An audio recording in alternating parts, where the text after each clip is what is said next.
Yeah, practice 5. I thought last Tuesday, feeling a little sorry for ourselves.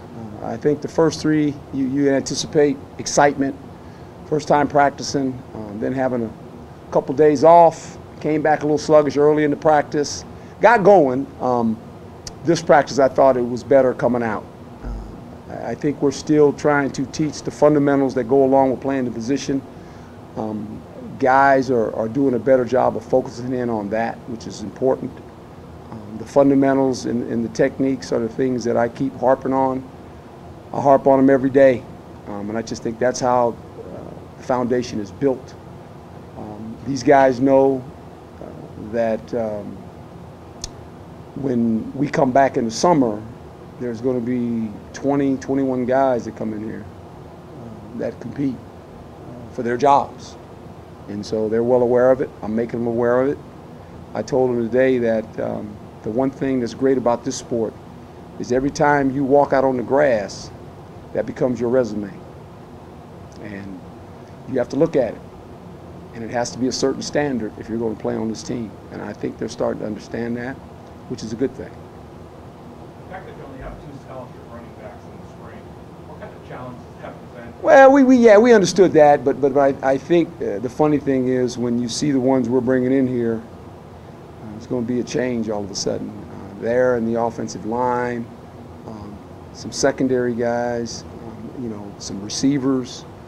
So we've got a group coming in here that has some talent that's going to uplift us. We're a little thin at some positions, but for the most part, I'll give these young men credit. They're competing, especially some of the guys that are not running with the first team or the second team. They're getting better, and that's all you can ask them to do. Now, talent-wise, will they be good enough? We'll have to wait and see on that. But I have to give them credit in the fact that they're going out competing every day. To the point that you were just making earlier, how do you strike the right balance between skill development and all the installs that you're trying to get in? Well, you got to do it slowly because you got to build a foundation off fundamentals and technique. You can do all the installing you want. It doesn't matter if they can't line up and they're not playing the proper technique at the position. So I'm real big on that. We still have time. I mean, look, we're presenting a whole new defense. So that alone is going to take a little time. With that being said, the fundamentals that go along with playing the position are being taught. I'm very demanding on that. I mean, if you look at our, practice sheet, there's 2 sheets that are required. They come to me before we go to practice, and it's the fundamentals and individual drills. And the coach has to fill this out. Every coach has to fill this out on offense as well as defense. To make sure that we're organized in those two periods. And so that'll continue. That's never going to change. How far off are the guys? Well, they're learning something new, especially the secondary. I think, we're doing some different things which require some different alignments, some different techniques. These guys weren't a big backpedal team last year. We're backpedaling. That's new for a lot of guys. We're playing a lot of bump, but I'm asking them to use their hands to be a bump. I've always said this: there's bump and run, and then there's chase, and we receive. Because when you don't use your hands on the guy, then you're really not playing bump and run. We're going to receive a lot because the guy's going to beat you. So you got to use your hands, and that's part of the process. I'm real big on that. As you know, I'm a former player. I get how hard that position is to play in the back end, and I think we got to be fundamentally sound. And so they're starting to learn. I mean, I watch Lucas all the time and Kobe, and they're going with the first group, and every day you see another phase of them getting better. And that's a good thing. And all of them are getting better. I mean, it was hard for them to line up off coverage. The first day of practice, they didn't know what we were talking about. Say, hey, this is what you got to do. So, after 5 practices, they're starting to understand what's required. In all your time coaching, is there a common denominator that all your best defenses have had? Yeah, they were a very good tackling group of guys. They tackled very well. They understood where to miss, and they took the ball away.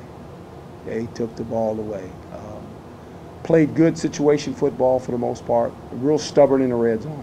Really stubborn. I mean, you might move the ball a little bit, but in the red zone, we were pretty good. took the ball away, understood situation football. So, you know, we're a long way from that because we're trying to figure out who's who. When we get these other guys in, we'll add some more guys to the mix, but you got to be able to tackle. That started with us when I was with Kansas City, and we had all those great players there. We had a bunch of really good corners and had some rush guys, and he's passed away now, Derek Thomas and Neil Smith. You know, it starts back with those guys. And then when we went to Tampa with Tony and Lovey and Rod Marinelli, and Lovey and Rod were here at one point, and we kind of built that defense down there. It was pretty salty. In New York, had pretty good defenses as well. So, common denominator, didn't give up a lot of big explosion plays, tackled well, played good in situations, especially in the red zone. You mentioned, Tony, how much of the way you structure practice did you take? Well, a lot. You know, Tony and myself, we came out of college together. We actually played in all-star games together. That's how we met. He went to the Pittsburgh Steelers. I went to Philadelphia and played. He started coaching before I did. He's coached with the Steelers while I was still playing. And then we got back together in Kansas City. We were there with Marty and Bruce Arians and Tony and Bill Cowher. We were all on that staff together. And then from there, Tony went to Minnesota to become the coordinator. I stayed. And then when Tony went to Tampa, I became the assistant head coach. So our philosophies are really similar. I'm probably, and Tony will tell you this, and the players will tell you this, in Tampa, I was the bad cop. Tony was the good cop. And as you know, Tony is pretty flatlined. I'm a little bit more emotional. But during the game, I'm pretty flatlined, to be quite honest. But, you know, we played off each other well. But a lot of our philosophies have blended together for a long time, as well as Lovey's. As well as Rod's. You know, we had a lot of similar common denominators how we were going to coach football. And I sat with Tony a many a day, being assistant head coach, really picking his brain and asking him, why did you do this instead of that? And that was an education alone. I mean, I'm not sitting in this seat if it's not for Tony. I mean, when he made me the assistant head coach, it wasn't by title. It was responsibility as well. It wasn't just, you know, you give some guy assistant head coach and, oh, okay, it's great. But no, he actually had me doing head coaching duties. And I sat in the meetings for the draft, and I did all those things. And he was developing me to become a head coach. So I can't thank him enough. He's like a brother to me. So that was the first phone call I got when I came back. You know, it was from TD. You know, he was smiling. He was laughing. He said, good for you. You know, he said, you going to coach Tampa too? I said, we're going to coach Tampa too. You know that.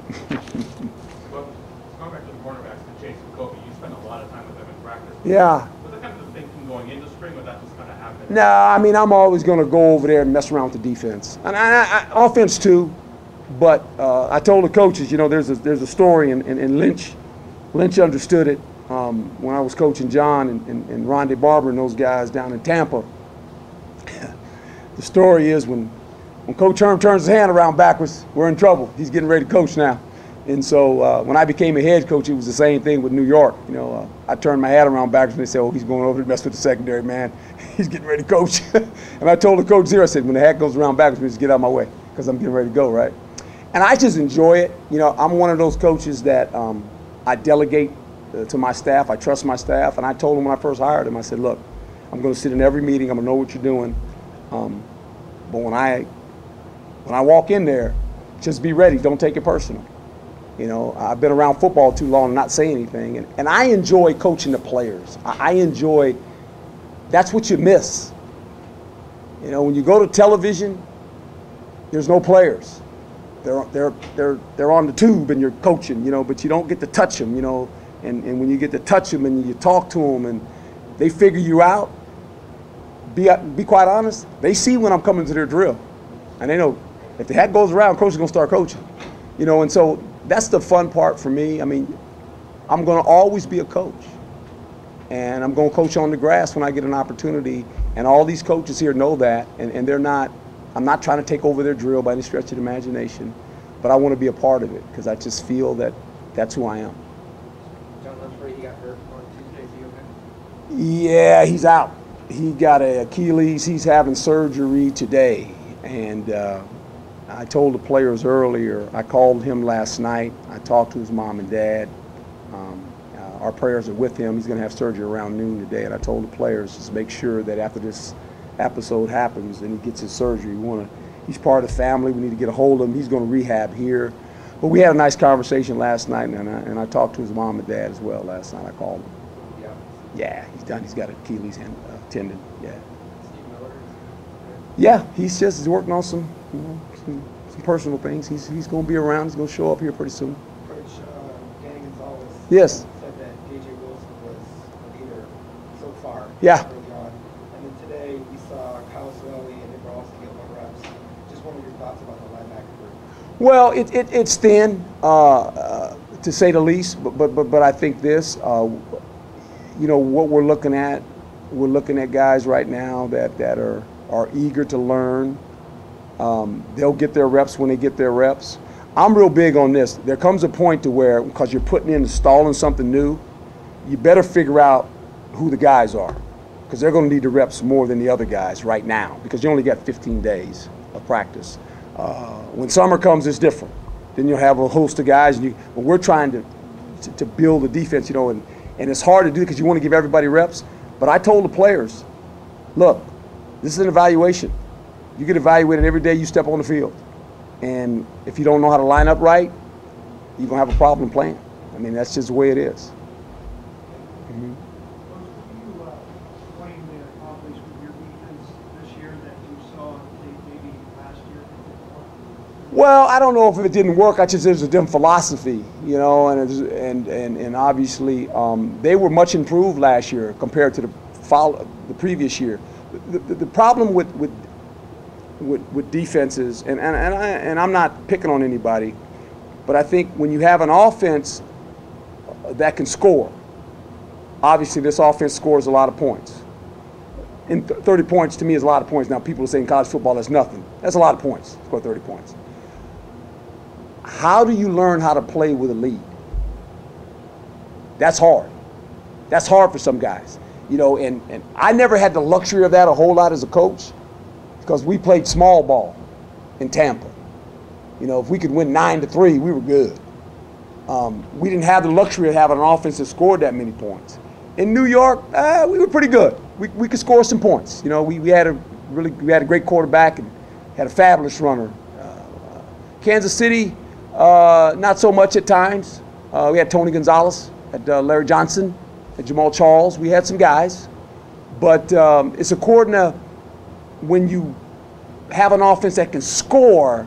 The mentality sometimes defensively is you let your guard down, and all of a sudden it becomes a game. It's in the 30s, in the 40s. We got to learn how to play with a lead, and I think that's a mentality that we have to try to develop. Coach, I just spoke with Jalen Clark, and obviously he's making that transition. He's getting acclimated on the defensive side of the ball. But one thing that stood out to me was his competitive spirit. Yes. So what have you seen from him early on?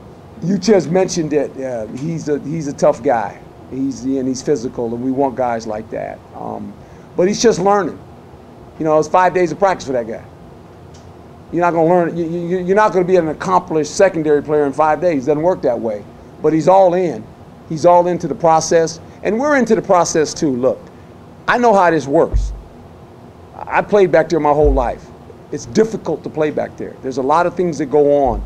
You got to have clean eyes when you watch the game where he's playing. You can't have dirty eyes, you know, where you watch things you shouldn't be looking at. All those things come into play when you play back there. So every practice he gets a little bit better. But we're a long way from playing the first game. So I like his mentality. He's tough. He's physical. Those are good traits. You don't have to teach those. Now we got to get him lined up and working the proper technique and see where it goes. Thanks, Coach. Thank you.